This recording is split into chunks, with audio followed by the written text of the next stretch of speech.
हनुमते पूजा प्रियता प्रियताम नमः। प्रेम जोड़े हनुमान जी महाराज की जय। हनुमान की जय। चलिए अब जजमान महोदय अब अपने हाथ में अक्षत पुष्प लेकर के मां मनोकामना मैया का ध्यान करें।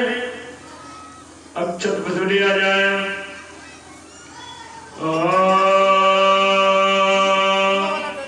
खंडगम कर गदेश जाप पाएगा छोरा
चुपचाप कहते रह चुप पंडित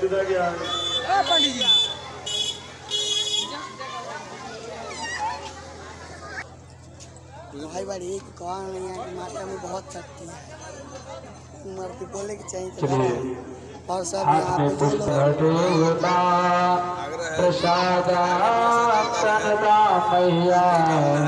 चंद्र घंटे